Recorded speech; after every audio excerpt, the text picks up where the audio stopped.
আজকে সকালের যেই টেলিভিশনের স্ক্রলে দেখলাম যে ঐক্যমত্য কমিশনের সঙ্গে এনসিপি বৈঠক করছে।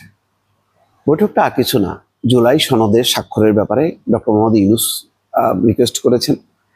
তারা যে দেখা করেছিল, তো সেই দেখার সময় ডক্টর মোহাম্মদ ইউনূস রিকোয়েস্ট করেছেন। এমনিতেই এনসিপি একটু বেকায়দায় আছে, সবাই স্বাক্ষর করেছে, কিন্তু জুলাই গণ-অভ্যুত্থানে যারা নেতৃত্ব দিল তারা স্বাক্ষর করেনি।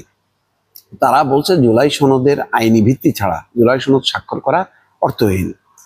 তো কমিশন বলেছে যে কিভাবে এইটা আইনি ভিত্তি দেওয়া যায় সেই ব্যাপারে বিশেষজ্ঞদের সঙ্গে তারা আলোচনা করছেন, এবং আলোচনা করে তারা তাদের সুপারিশগুলো দেবেন, সরকারকে দেবেন। এবং 31 তারিখ, আজকে 23 তারিখ, 24-25 অলরেডি, তো আর মাত্র কয়েকদিন আছে, এর কমিশনের মেয়াদও আর শেষ হয়ে যাবে। তো এই সময়ের মধ্যে যদি স্বাক্ষর না করে তাহলে পরিস্থিতিটা কি দাঁড়াবে? একেবারে এনসিপি বেকায়দা অবস্থায় দাঁড়াবে। তো সুতরাং আজকে আমাদের যেটা ধারণা যে ঐক্যমত্য কমিশনের কাছ থেকে তারা একটা অ্যাসুরেন্স দেবে আনুষ্ঠানিকভাবে, এবং তারা স্বাক্ষর করে এই পর্ব শেষ করবে।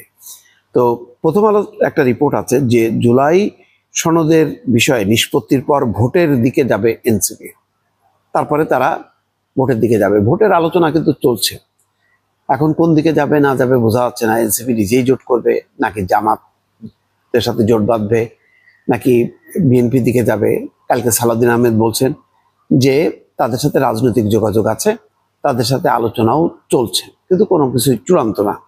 এনসিপির শীর্ষ পর্যায়ের 4 নেতার সঙ্গে প্রথম আলো কথা বলেছে। তারা বলেছেন যে 31 অক্টোবর পর্যন্ত ঐক্যমত্য কমিশনের মেয়াদ আছে। জুলাই জাতীয় সনদ স্বাক্ষর করার বিষয়টি নিয়ে অন্তর্বর্তী সরকারের একাধিক উপদেষ্টা এবং বিভিন্ন রাজনৈতিক দলের শীর্ষ নেতাদের সাথে এনসিপির অনানুষ্ঠানিক বৈঠক চলছে বা আলোচনা চলছে। 31 অক্টোবরের আগেই এনসিপি জুলাই সনদে স্বাক্ষর করার সম্ভাবনা আছে। এখন যেটা হচ্ছে যে এই মান অভিমানের মধ্য দিয়ে এনসিপি খুব ভালো অবস্থানে নেই, যে জুলাই সনদে তারা স্বাক্ষর করতেছে না, এই কারণে যে বিশাল একটা ক্ষোভ বিক্ষোভ হবে মানুষের মধ্যে, তাদেরকে নিয়ে সংগঠিত করে সরকারকে একটা চাপ দেবে, সেই চাপ দেওয়ার ক্ষমতা কিন্তু এনসিপি হারায় ফেলছে।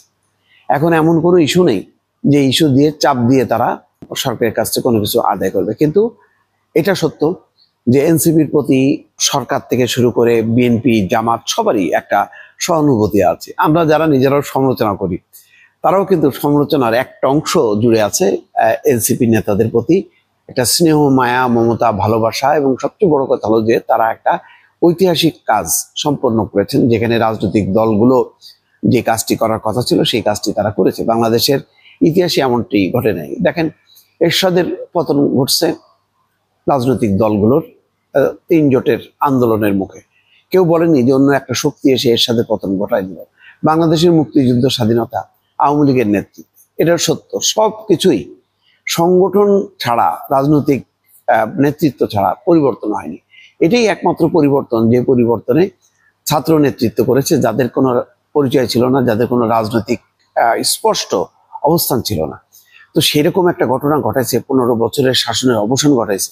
তো এইরকম আপনি যতই রাগ করেন, আলটিমেটলি তো তাদেরকে উপেক্ষা করতে পারেন না। এখন এনসিপি কে কেউ উপেক্ষা করতে পারছে না, আবার এনসিপি যেটা করছে সেটাকেও অনেকে সমর্থন করতে পারছে না। তো এই অবস্থার মধ্যে হয়তো এই বিষয়টার নিষ্পত্তি হবে।